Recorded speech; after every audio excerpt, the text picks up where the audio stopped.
शुभांगीचं खूप नशीब मोठं आहे. इथं जे काव्यसंग्रहाचं पुस्तकाचं प्रकाशन झालं हे यशाचं ठिकाण आहे. तिनं फार मोठी होणार, तिला कुठंच पर्याय नाही तिचा तिच्या जीवनात. खूप मोठी अधिकारी होणार आहे तिने. आणि सर्वप्रथम आदरणीय संगवार सर, सर्व प्राध्यापक मंडळींनी हा कार्यक्रम इथं ठेवल्याबद्दल मी सर्वांचा मनापासून आभारी आहे. पहिल्यांदा फक्त मी 2 मिनिट हत्तीबेटाबद्दल सांगतो. या हत्तीबेट हत्तीच्या आकाराचा आहे. गजेंद्र मोक्षाची कथा इथे घडली आहे महाभारतात, म्हणून या गडाला हत्तीबेट असं नाव पडलेलं आहे. संजीवन समाधी गंगानाथ महाराजांची आहे. तिथं दर एकादशीला इथं कीर्तन भजन 150 वर्षांची परंपरा आहे. कीर्तन भजनाची दर एकादशीला पौर्णिमेला महाप्रसाद असतो.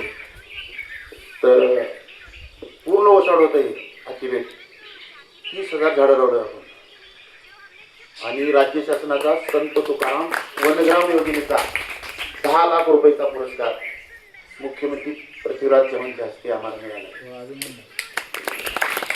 अजून आम्ही जवळपास 20,000 झाडं यावर्षी लावायचं नियोजन चालू केलं. खड्डे खोदायचं तिकडे पलीकडला छोटा एक गड आहे तिथं चालू केलं.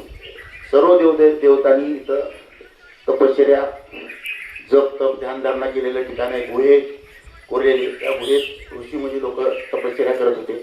राम अवनसत असताना इथं आलेची आख्यायिका आहे. हैदराबाद मुक्ती संग्रामात इथं किसान दल आणि निजामाचा लढा झाला. किसान दलाचा विजय झाला, निजामाचा पराभव झाल्याचं हैदराबाद मुक्ती संग्रामाच्या सर्व पुस्तकात याची नोंद आहे. हत्तीबेटाची खूप म्हणजे आध्यात्मिक पौराणिक ऐतिहासिक असं महत्त्व असलेलं हे हत्तीबेट आहे. आपण आला सर्वांचं मी मनापासून आभारी आहे. विशेषतः शुभांगीचं खूप कौतुक करावं तेवढं कमी आहे. एवढ्या लहान वयात खूप 100 कविता संग्रह 100 कविता.